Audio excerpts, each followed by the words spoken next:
ओम नमो अरिहंताणं नमो सिद्धाणं नमो आयर्याणं नमो वज्राय नमो लोये सब्बिसाहु मंगल में मंगल करण वितरागी नमो ताय जाति भय अरहंत करि मंगल कयो ग्रंथ करण गोका याते मिले समाज सो पावे निज पद राम रम्योन जिणं वीरम् अनंत वर्णान दर्शन सहावं मोक्षामीडियं सारं केवली सुध केवली फणिदम तीन भुवन में सार वितराग विज्ञानता शिव स्वरूप शिव का नमो देव नमो अरिहंता नमो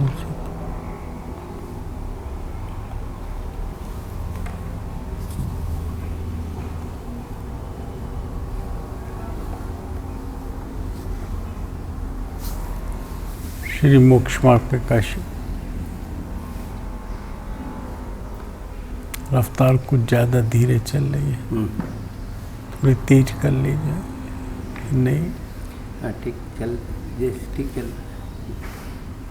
हम तीसरे पेज पे हैं बाबूजी।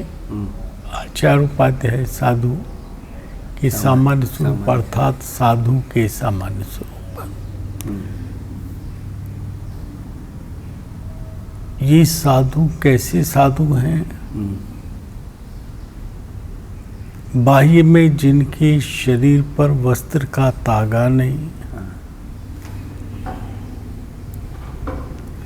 तिल तुष मात्र परिग्रह नहीं, शुद्ध उपयोग की मस्ती में लीन रहते हैं, प्रचुर स्वयं संवेदन ही उनका एक कार्य है। कभी शुभ उपयोग में कदाचित कथनचित कभी किंचित आए तो उस काल में अपनी भूमिका के अनुसार ही विद्यमान कसाई की परिधि के अंदर ही रहते हुए 28 मूल गुण पंच महाव्रत का पालन करते हैं।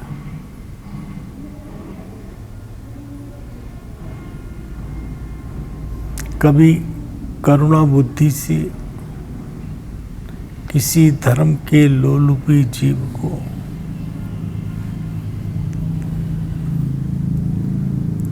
उपदेश देने का भाव आ जाए, उस भाव को हे जानते हैं, छोड़ना चाहिए।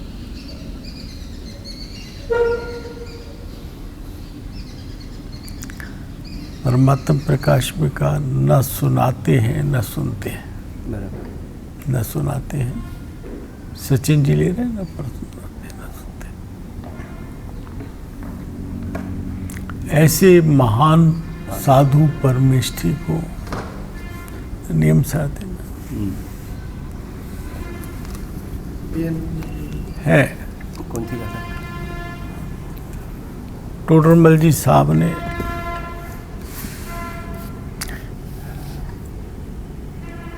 जो साधु का वर्णन किया, ऐसे शुद्ध उपयोग में विराजित साधु को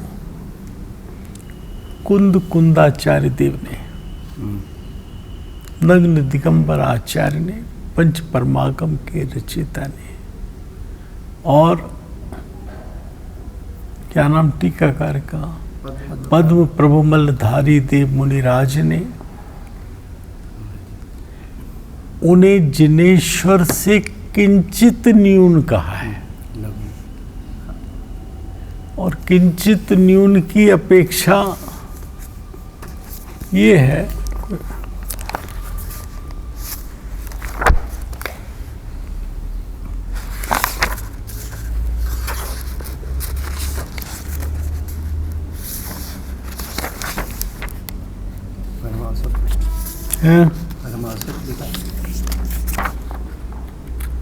परमावश्यक।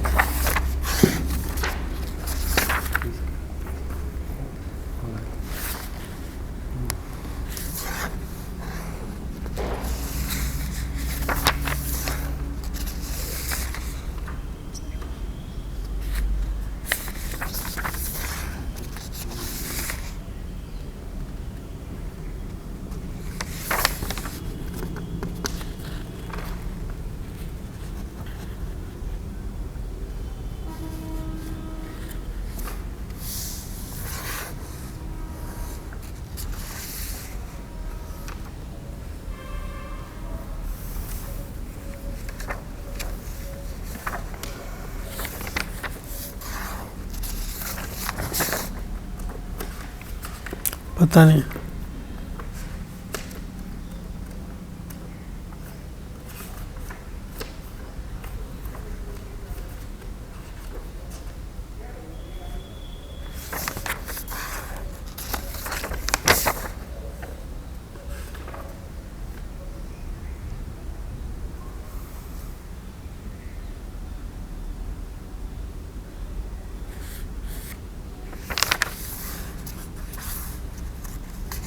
नहीं आई, हाथ का था।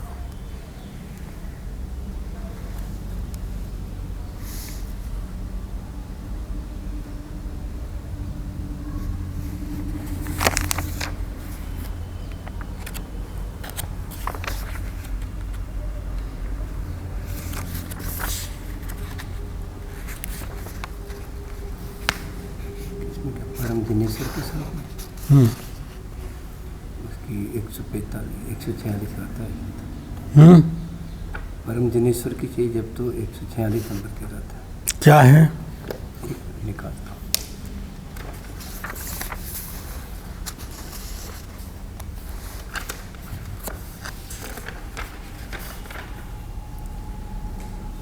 जो पर भाव को परित्याग कर निर्मल स्वभाव वाले आत्मा का ध्याते हैं, वे वास्तव में आत्मवश और उसे असुख नहीं।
ये रहा 243 नंबर का कलश है। हाँ, मैं वही देख 288 में 242 पे पहुंचा था। हाँ, 288 पेज नंबर है।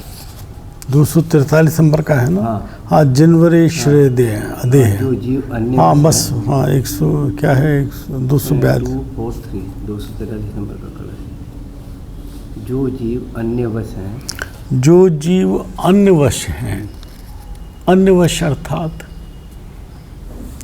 अपने आत्मा में शुद्ध उपयोग में स्थित नहीं है, पर के वश है। इस पर में केवल पर द्रव्य नहीं लेना, जो शुभाशुभ भाव के भी वश है वो अन्यवश है, वो परवश है। जो अपने आत्मा में लीन है वो स्ववश है। कहते जो जीव अन्यवश है। तो कोई इसमें एक गाथा है, मैं ढूंढ नहीं पाऊंगा, देखने में दिक्कत है मुझे। यहाँ इनको तो मुनिराज को जो स्वयवश है, जो अवश्य नहीं है, परवश नहीं है, उन्हें तो कहा है, अभी पढ़ते हैं, जिनेंद्र भगवान से किंचित न्यून है, किंचित न्यून है ना, यही मैंने पढ़ा ना। और वहाँ पे कहा है कि वो पूरा व्रत संयम का पालन करते हैं, 28 मूल गुण का पालन करते हैं, पंच महाव्रत का निरतिचार पालन करते हैं, सामायिक करते हैं, आत्मा में स्थित होने का प्रयास करते हैं, लेकिन वो अवश्य है, मोक्ष की प्राप्ति नहीं। वो पूरे सारे विशेषण दिए हैं, विशेषण आए। तो यहाँ कहती है, तो आपका यही चल रहा है, क्या चल रहा है? नहीं, हमारा तो यहाँ शुद्धोपयोग अधिकार चल रहा है। कोई बात है। जो जीव अन्यवश है वह भले ही, वो भले मुनि वेशधारी हो। इस बात को कहकर क्या कहा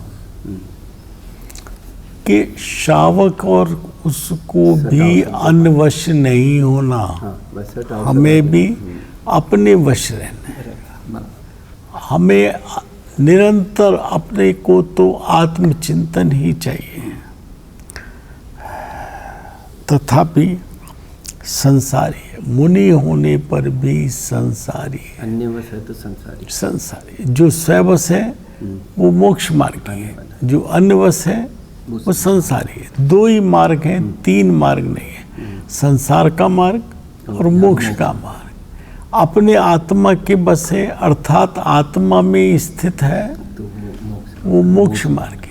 और जो अपने में स्थित नहीं है, शुभ अशुभ विकल्प में स्थित है, पर द्रव्यों में अपनापना मानना। देखो, अपने को सिर्फ शुभ अशुभ विकल्प लेना, पर द्रव्य नहीं लेना।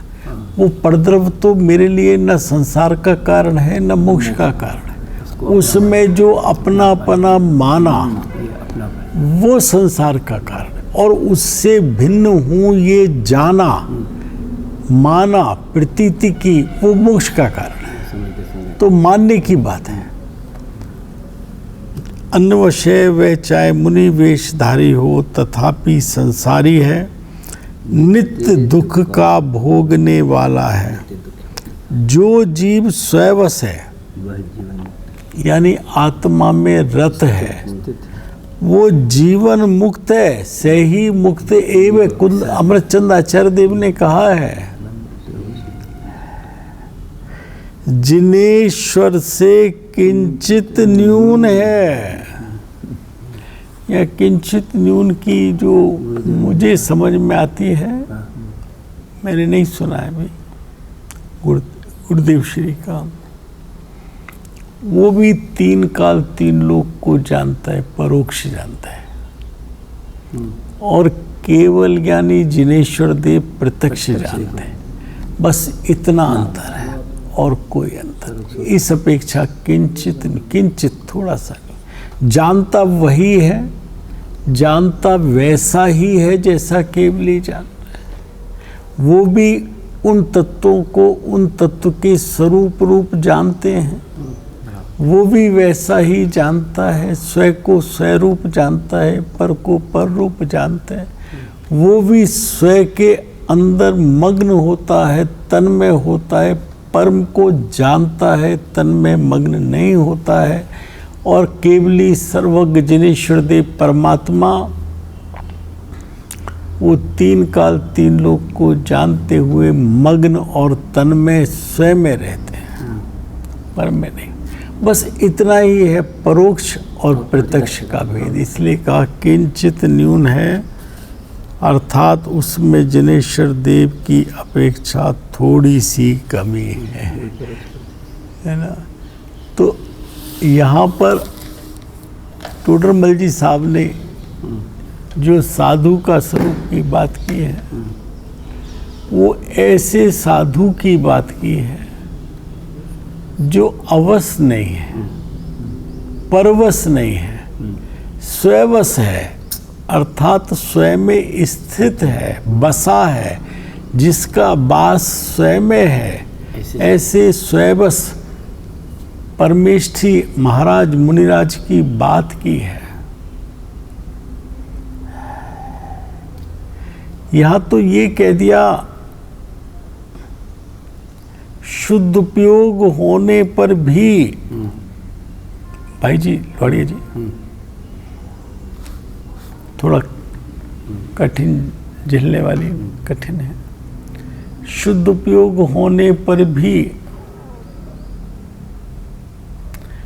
जितना कषाय का अंश बाकी है, राग का अंश बाकी है, चाहे संजलन कषाय का अंश बाकी हो, अति अल्प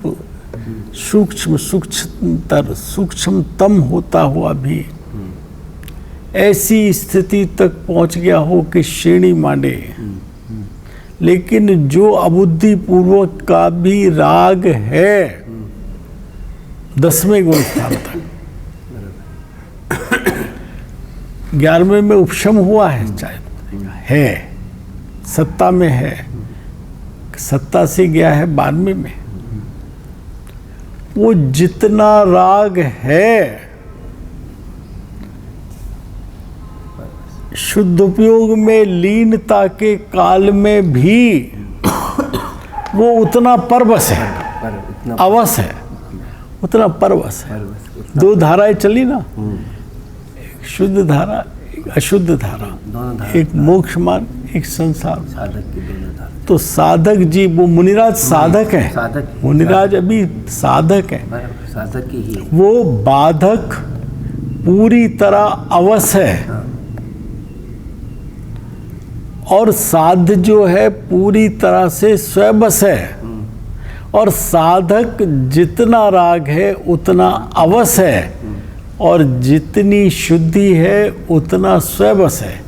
और मुनिराज की बात चलती है तो उन्हें 3 चौकड़ी कषाय का अभाव हुआ है, 6ठे 7वां गुण स्थान निरंतर झूल रहे हैं आनंद में, उतना वो स्वबस है, लेकिन वो भी अभी अवश है, परवश है।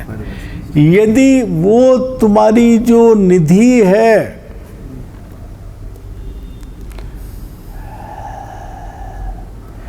वो एक क्षण के लिए भी खो गई तो संपूर्ण अवश्यपने में आ जाओ, क्योंकि सत्ता है, अभी सत्ता है। हाँ सत्ता ना, तो वो वहाँ पहुँच जाएगी।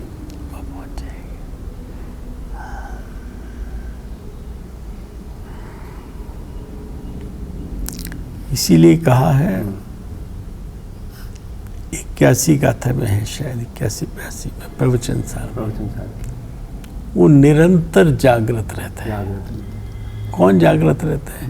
जिसके घर में पैसा है वो जागृत रहता है, जिसके कुछ है नहीं वो क्या जागृत रहेगा, क्या ले जाएगा। जिसके पास पैसा वो जागृत रहेगा। हमारे यहाँ जो पुलिस होती है उसकी वो लगती है गश्त, जगह जगह पे उसे बोलते हैं, हम ध्यान नहीं आ रहा है, वो वहाँ पर ड्यूटी पे लगते हैं। उनमें 2 तरह के सिपाही होते हैं, एक तो वो होता है डंडे वाला, एक होता है राइफल वाला। डंडे वाला मस्त सर के नीचे डंडा लगा के सोता है, कोई ड्यूटी नहीं देता। और राइफल वाला रात भर जागता है, राइफल ना चली जाए। वो किसी को बचाने के लिए नहीं जागता, वो अपनी राइफल बचाने जागता है। और उस पर कुछ है नहीं, एक डंडा है तो ले जा। तो भाई मुनिराज को जो निधि मिली है सम्यक्ति, महासम्यक्ति की बात है प्रवचन सार में, उसी नियम सार में आखिर में कहते हैं तो उसी एकांत में जाके हो,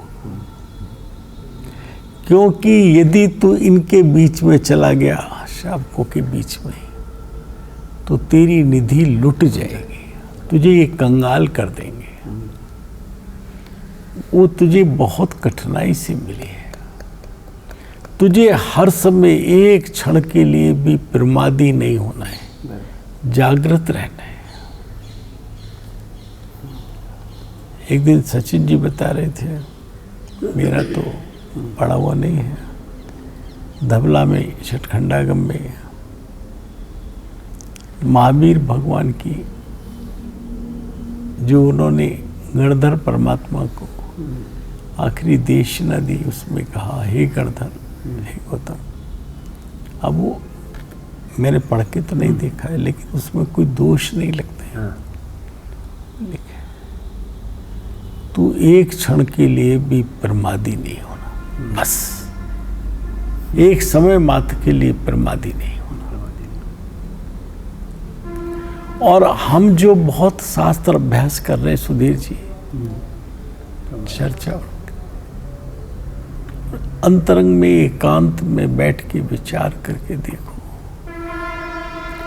टोटल में प्रमाद का अंश कितना है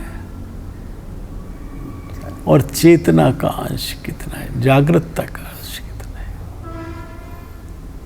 ये तो हम उनकी अपनी बात कर रहे हैं, जिनका ये दावा है कि हम 8 घंटे 10 घंटे स्वाध्याय करते हैं, वो मन से करते हैं, चिंतन करते हैं, रात को भी चिंतन करते हैं, उसमें भी मिलेगा प्रमाद का अंश बहुत ज़्यादा है कंपैरेटिवली।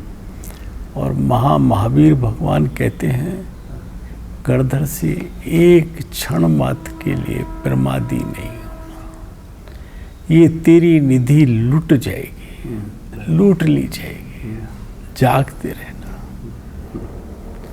आपको तो शायद नहीं मालूम होगा सुधीर जी, लवाड़िया जी को होगा, बाबू जी को होगा, पहले ये सिपाहियों के भरोसे सुरक्षा नहीं रखते थे मोहल्ले वाले, और मोहल्ले की एक टीम बनाते थे, हर घर से एक मेंबर होता था,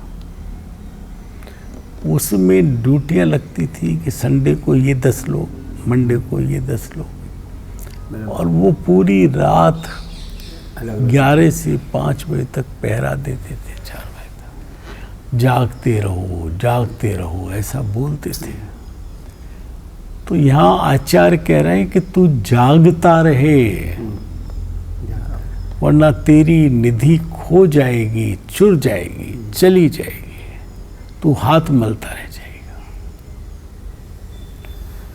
फिर का पछताए जब चिड़िया चिग गई खेत, क्या होता है। तो यहाँ कहते हैं ऐसी अंतरंग दशा होने पर वाह्य, उनको बहन जी को कुछ वो चाहिए क्या, शास्त्र देख ले। आवाज आ रही, ये चल नहीं रहा। हेलो, ठीक है। और घर पे अभी भैया ऐसा ही था। वो मैंने कहलवाया था बच्चों से, अच्छा, वो घर वाला भी चलते चलते आवाज़ आनी बंद हो जाती है, फिर शुरू हो जाते हैं। तो मैंने बच्चों से कहा तुम इधर ध्यान मत दो, तुम सुनो, तुम्हें सुनना है ताऊ जी, हमें सुनना है, लेकिन आपको बहुत तकलीफ हो रही है, मैं तुम मेरी तकलीफ भूल जाओ, तुम जाके सुधीर जी को या उसे कह देना है, करा देता हूँ। हाँ वो कुछ हमने रखा तो ऑप्शन दूर पड़ा तो सामने पास में रखते। क्या चीज़, नहीं नहीं वो तो बिल्कुल तो यहीं लगता है। नहीं वो ठीक है आपका, तो ये तो ठीक है, लेकिन जो बॉक्स दूर पड़ा ना, क्योंकि आप धीरे बोल रहे हैं तो बॉक्स पास में रहेगा तो आ जाएगी आवाज़, ऐसा नहीं ठीक है, ठीक है। आप इधर आ जाओ, इधर ऐसे बॉक्स वहाँ पर भी है तो वहाँ आ जाएगी। ये यहाँ दूर पर। हाँ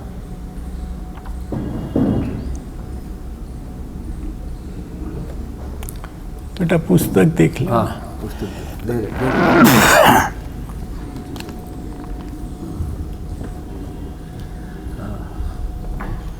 जागते रहो, 80 का था, जागते रहो,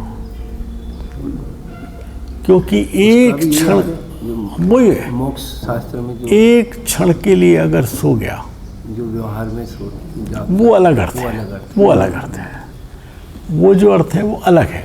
उसी बात को परमात्म प्रकाश में लिया है, उस बात को गीता में लिया है, यही बात को मैंने इस स्वाध्याय के दौरान ये बात कही थी, गीता में भी ये बात आई है, ये वाला जो वो मोक्ष पहाड़ों का 38वें गाथा है, 38वीं गाथा है, जो सुत्तो व्यवहारे सो जगह निज काजिए, है ना, इसके अंदर मिलेगा आपको 251 पेज पर, 251 पेज।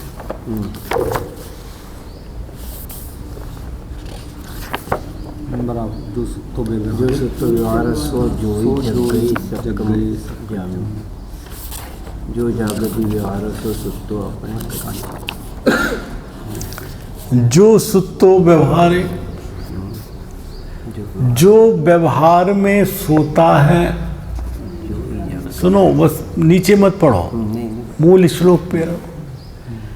जो व्यवहार में सोता है अर्थात मैं पवन हूँ ऐसे पर सापेक्ष उपचार में व्यवहार में सोता है, अर्थात मैं ज्ञायक भगवान आत्मा हूँ ऐसे निश्चय में जागता है। एक टाइम में आप एक ही काम कर सकते हैं, सोएंगे या जागेंगे।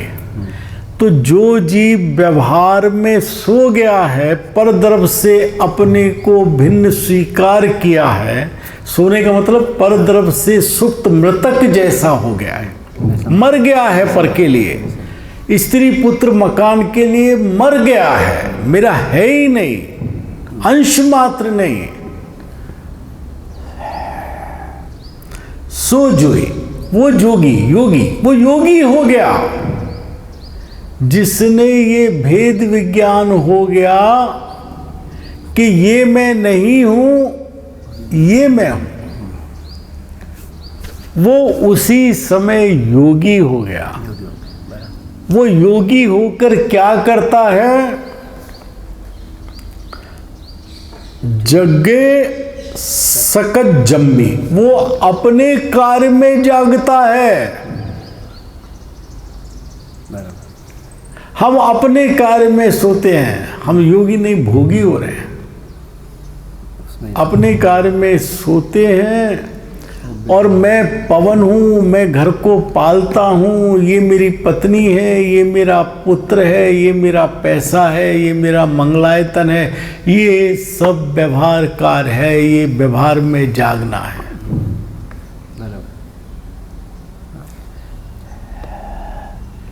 योगी होने के लिए, ज्ञानी होने के लिए कोई बहुत बड़ा काम नहीं।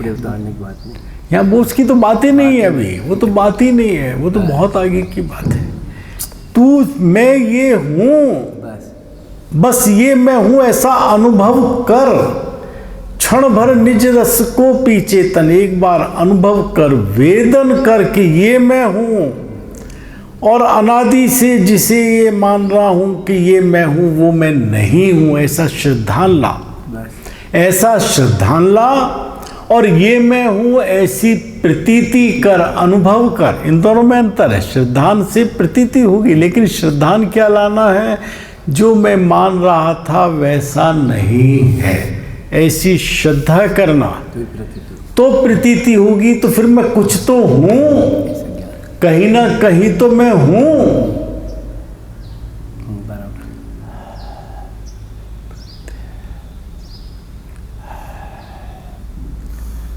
उसका नाम योगी हो गया। कहीं कहीं उसको आचार्य देव ने योगी कहा है, कहीं मुनि कहा है, कहीं ज्ञानी कहा है, कहीं धर्मी कहा है। वो सब विशेषण, अरहंत भी तू, सिद्ध भी तू, आचार्य भी तू, उपाध्याय भी तू, साधु भी तू, क्योंकि ये पांचों आत्मा की पर्याय है और तू आत्मा है। मैं आत्मा हूं, मेरे में ये है, मेरे से ही प्रकट होंगी, प्राप्त की प्राप्ति होती है, बाकी प्राप्ति नहीं। जो सुतो व्यवहार, बहुत ही 38वीं गाथा, 38वीं है ना, 31 है, मोक्ष पावर की 31 है, मेरा ख्याल था 38 है। ठीक, मेरी गलती है।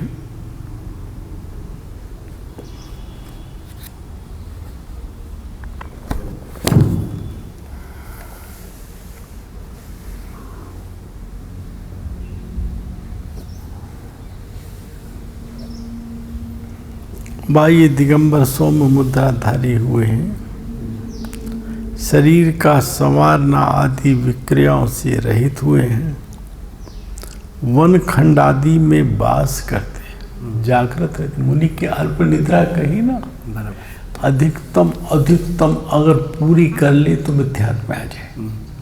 2 घड़ी की पूरी कर ले तो नहीं होता। कौन अनुभूति है बेटा?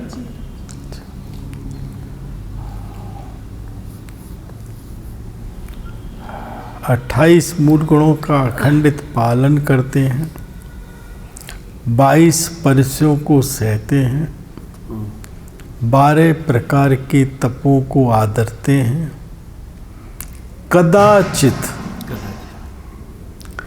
ध्यान मुद्रा धारण करके प्रतिमावत निश्चल होते हैं। देखो, प्रतिमावत निश्चल होना कदाचित क्यों कहा? तो अच्छी बात है,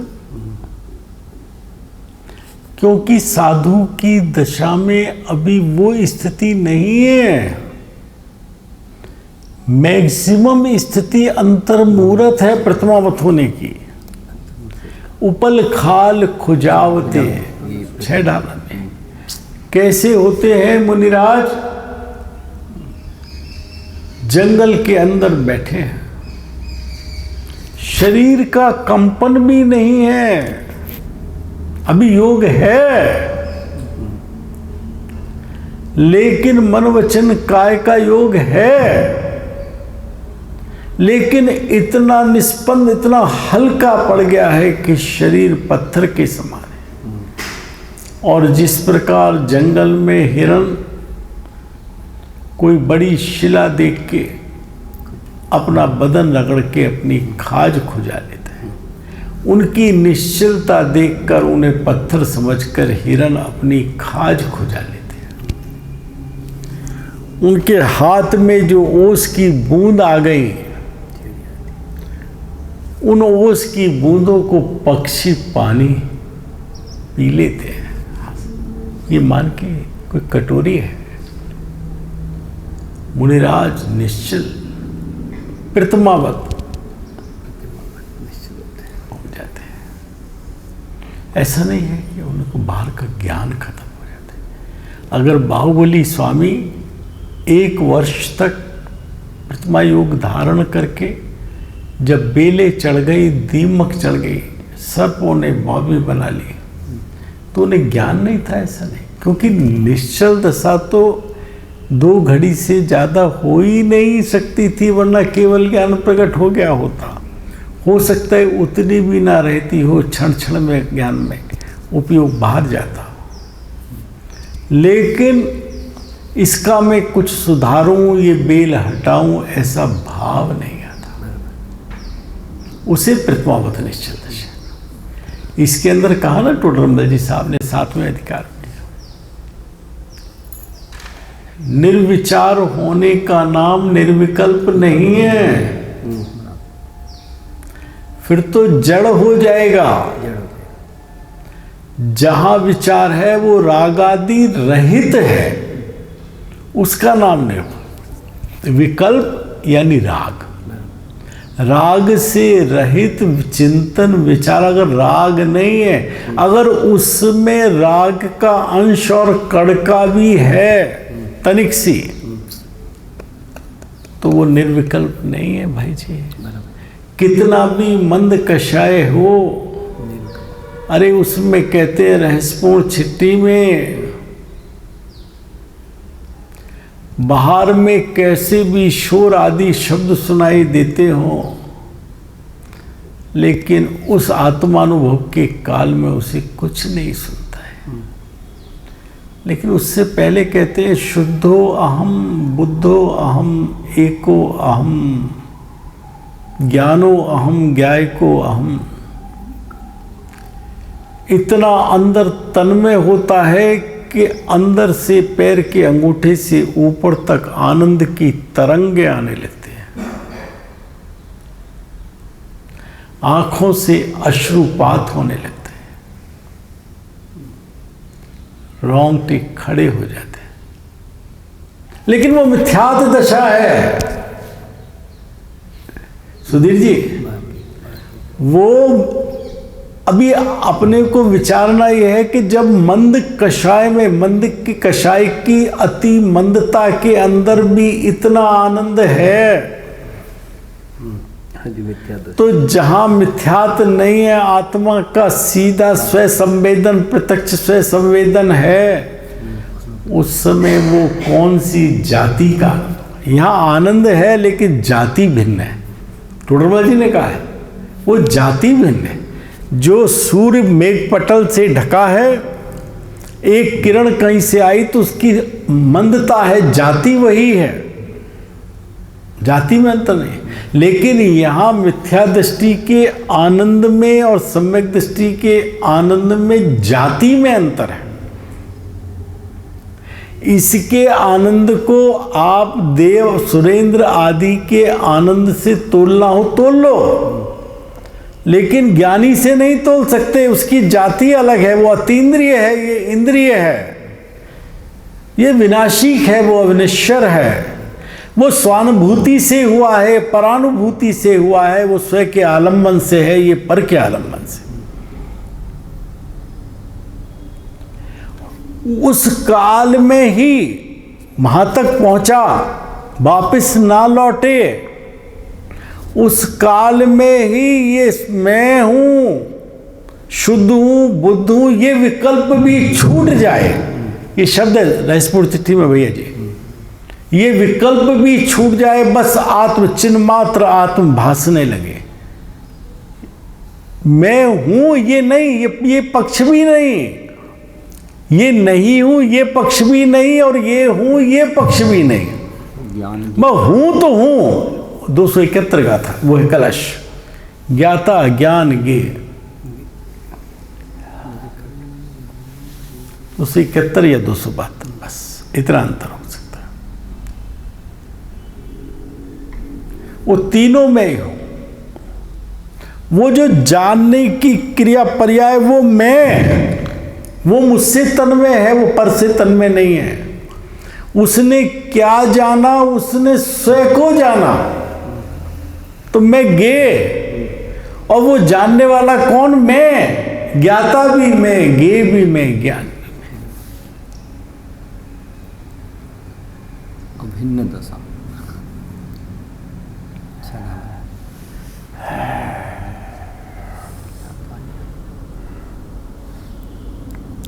वस्तु एक तेरे नाम, बनारसी दास जी ने कहा।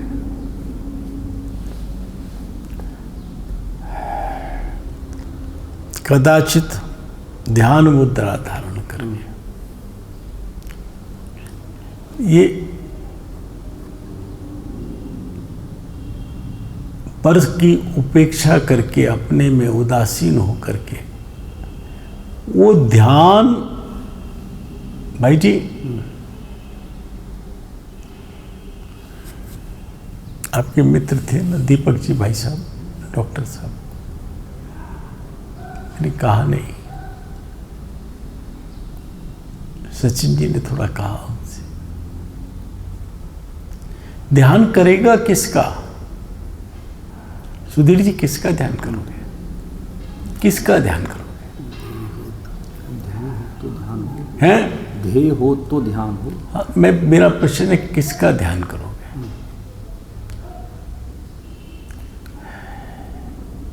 ध्यान उसका हो सकता है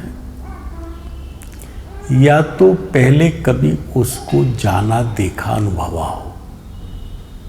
आप अमेरिका हुए, यहाँ बैठे बैठे अमेरिका का ध्यान कर सकते हो, चूंकि अमेरिका आपने देख लिया, ठीक है ना। वो आता है ना, वो क्या आप बताते हो भाई साहब, वो बंदी गृह में अंधेरे के अंदर बैठा हुआ कैदी अपनी प्रेमिका का ध्यान करके उसके चेहरे को स्पष्ट देख रहा है, देख रहा है ना। तो देखा है तो देख रहा है, नंबर 1। नंबर 2, जिन्होंने देखा है, अनुभव किया है, वेदन किया है, आनंद लिया है, ऐसे पंच परमेष्ठी ज्ञानी पुरुष, महात्मा, मुनिराज, आर्यका माता, अणुवृत्ति शावक, जिन्होंने अल्प या बहुत आनंद लिया है, तो कहते उनकी कभी सेवा नहीं की। समय सार में कहा सेवा नहीं, उनकी कभी उनको सेवा नहीं किया, नहीं उनके कथन पर विश्वास नहीं किया। देवसास के तो क्या करना, पहले विश्वास करना। 144 का था 17-18 में, द्रव 17-18 में भी है बात, दूसरे एंगल से है।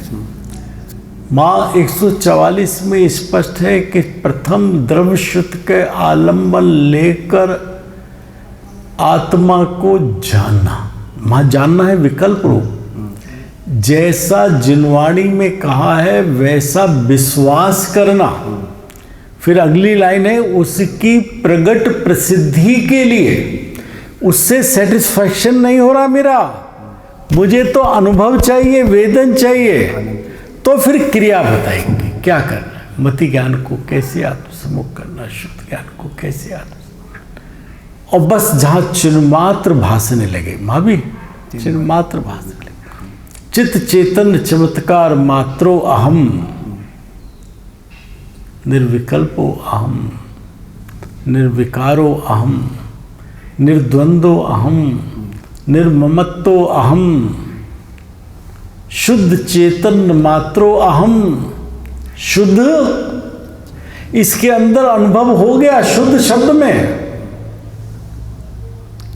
एकत्व निश्चय गत समय सर्वत्र सुंदर लोक में, उससे बने बंधन कथा जो विरोधनीय। जो एक के विरोध में है, द्वैतपना है, वहां पर बंधन की कथा है। जहां शुद्ध कौन है, जो एक है वो शुद्ध है। अहम एमेको खलु शुद्ध, 38 का था, 72 का था। एमेको खलु शुद्ध, मैं एक हूं इसलिए वास्तव में शुद्ध हूं। यानी पर द्रव्य से, पर गुणों से, पर भावों से और पर के निमित्त से होने वाले मेरे विकारी भावों से मेरा किसी प्रकार का कोई संबंध नहीं, ये सब पर है। अरे जब नियम सार के अंदर क्षयिक पर्याय को भी पर द्रव्य भे पर भाव कह दिया, उत्कृष्टता है, उत्कृष्टता है, मस्ती की उत्कृष्टता है।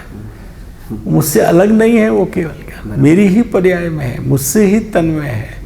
लेकिन वो एक समय की पर्याय है, इसलिए उससे कह दिया ये अलग है। उस केवल ज्ञान पर्याय से नई पर्याय नहीं आती, पर्याय मेरे में से आती है, मेरे त्रिकाली स्वभाव में से आती है। इसलिए कहा तू उससे सर्वथा भिन्न है। अपेक्षा ना समझे और कहने लगे कि केवल ज्ञान नहीं चाहिए, ये तो परद्रव्य है। ध्यान मुद्रा धारण करके प्रतिमावत निश्चल होते हैं, चला चलता से रहित होते हैं। यहाँ चला चलता शरीर नहीं, अपने उपयोग की चला चलता है। बाह्य में निश्चलपना कम होगा जब अंदर की चला चलता नहीं होगी। और अंदर चला चलता है, उपयोग घर में है, बीमारी में है, ग्राहक में है, पैसे में है, परिवार में है, तो बाह्य में प्रतिमावत निश्चलता नहीं हो सकती। 3 काल 3 लोग प्रतिमावत निश्चल होते। किसकी बात कर रहे हैं? साधक जीव की। ये अरहंत सिद्ध की बात नहीं हो रही है अभी भाई जी। अरहंत सिद्ध तो आप हो चुके पहले।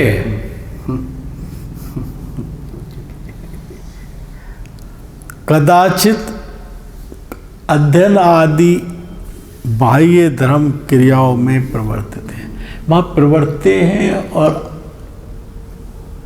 अनुराग करते हैं, एक बात है। क्योंकि प्रवर्तोगे किसमें? जिसमें राग।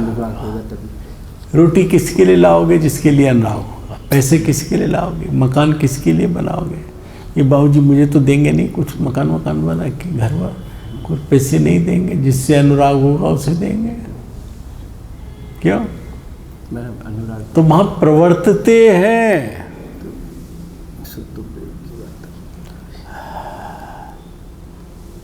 कदाचित अध्ययन आदि बाह्य धर्म क्रियाओं में प्रवृत्त। ये बाह्य धर्म क्रिया है।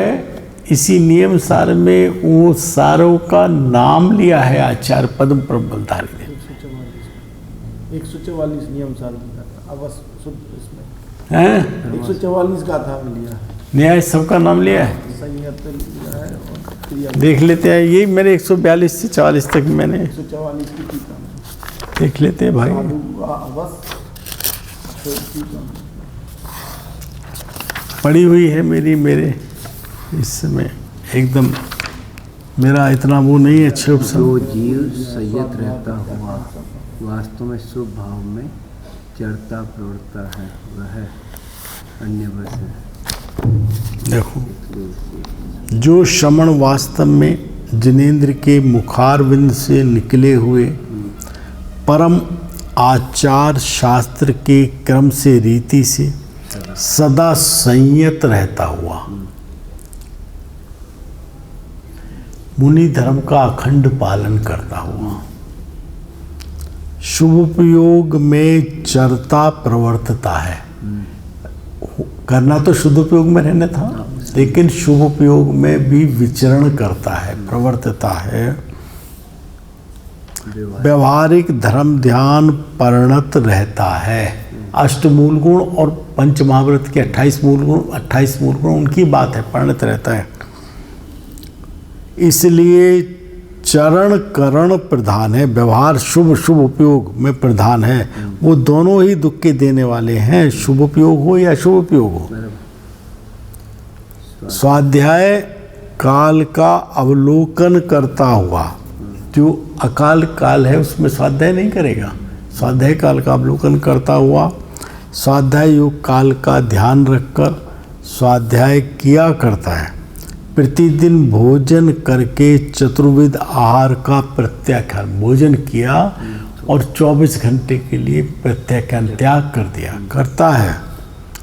3 संध्याओं के समय प्रातः मध्याह्न सायंकाल सामायिक की बात करता है। भगवान अनंत परमेश्वर की लाखों स्तुति मुख कमल से बोलता है। तीनों काल नियम परायण रहता है, अर्थात तीनों समय के नियमों में तत्पर रहता है। इस प्रकार अहर्निश दिन रात, अहर्निश दिन रात मिलकर 11 क्रियाओं में तत्पर रहता है। पाक्षिक, मासिक, चतुर्मासिक, सांवत्सरिक प्रतिक्रमण सुनने में उत्पन्न हुए संतोष से जिसका धर्म शरीर रोमांच छा गया, ये शुभ भाव है। धर्म शरीर का मतलब आत्मा तो है, लेकिन रोमांच तो शरीर में थोड़ी आता है, आत्मा में आता है ना। वो शुभ भाव का मंदकषाय का फल, मंदकषाय का अनशन, अनुमोदन, रस परित्याग, व्रत पर संख्यान, विविक्त, कायासन और काय कलेश नाम के 6 बाह्य तप का सतत उत्साह परायण रहता है। क्या क्या करता है देखो, किस बाबूजी कैसे मुनि की बात है। जो इन सब कार्यों में रत है उसकी बात है। जिसको ये ही नहीं है, इनका ही विवेक नहीं है, उसकी तो कोई चर्चा ही नहीं मुनि के रूप में। फिर कहते हैं स्वाध्याय ध्यान शुभ आचरण से च्युत होने पर पुनः उनमें स्थापन रूप प्रायश्चित गुरु से या स्वतः प्रायश्चित लेता है। गुरु से प्रायश्चित लेता है, अपने को पुनर्स्थापित करता है। विनय, वैयव्रत और व्युत्सर्ग नामक अभ्यंतर तपों के अनुशासन में, आचरण में जो कुशल बुद्धि वाला है, परंतु वह निरपेक्ष तपोधन साक्षात मोक्ष के कारणभूत स्वात्माश्रित आवश्यक कर्म को निश्चय से परमात्म तत्व में विश्रांति रूप निश्चय धर्म ध्यान तथा शुक्ल ध्यान नहीं जानता। वो ये कुछ भी नहीं जानता। इतना करने पर वो आत्मा को नहीं जानता। इतना कर रहा तो रागादि का अणुमात्र भी सद्भाव है जिस जीव को। राग में तो पुण्य राग, शुभ राग की बात करें। वो सर्व आगम धर भले हो, जानता नहीं जीव को। जो जानता नहीं जीव को, वो अजीव को नहीं जानता। वो कैसे हो सुदृष्टि जो जीव अजीव को नहीं जानता। और ये वाली गाथा और दूसरे परमागम में भी है। इसलिए परद्रव से परिणित होने से उसे अन्नवश कहा है। अन्य क्योंकि शुभ भाव में है ना, वो उसी क्रियाओं को अपनी धर्म क्रिया मान रहा है ना, मोक्ष का मार्ग मान रहा है ना, तो उसे परवश कहा, अन्नवश कहा, अवश कहा। जिसका चित्त तपश्चरण में लीन है, वैसा वे अन्नवश श्रवण क्या करता है। देखो इसमें भी वो आएगा जो 79 का था प्रवचन सार में, कष्टों को भोगता है, ये आएगा इसमें। देवलोक के क्लेश, वो देवलोक के कलेश को परंपरा प्राप्त होने से शुभ योग के फल स्वरूप प्रशस्त राग रूपी अंगारों से सीखता। वहाँ पे कहा है, वेश्या शब्द कहा है, अविसारिका, धूर्त अविसारिका से ठगाया जाता हुआ 79 का वह आसन्न भवता रूपी गुण को उदय होने पर परम गुरु के प्रसाद से प्रसंग परम तत्व का शुद्धान ज्ञान अनुष्ठान शुद्ध निश्चय रत्न त्रय परिणित द्वारा निर्वाण को प्राप्त कब होता है, जब शुद्ध सम्यक दर्शन ज्ञान चारित्र प्राप्त करता है, तब होता है। इतने तपों से नहीं होता, इतने अनुष्ठान से नहीं होता, इतनी सामायिक से नहीं होता, इतना ही व्रतप से नहीं होता है, लेकिन वो इससे होता है। वो भी देशना लब्धि मिली गुरु की, उन्होंने बताया कि तेरा स्वरूप ये है, तो उस पर श्रद्धान किया और फिर सम्यक्त को ग्रहण किया। तो कहते ना, ले तुझे सम्यक्त ग्रहण कर।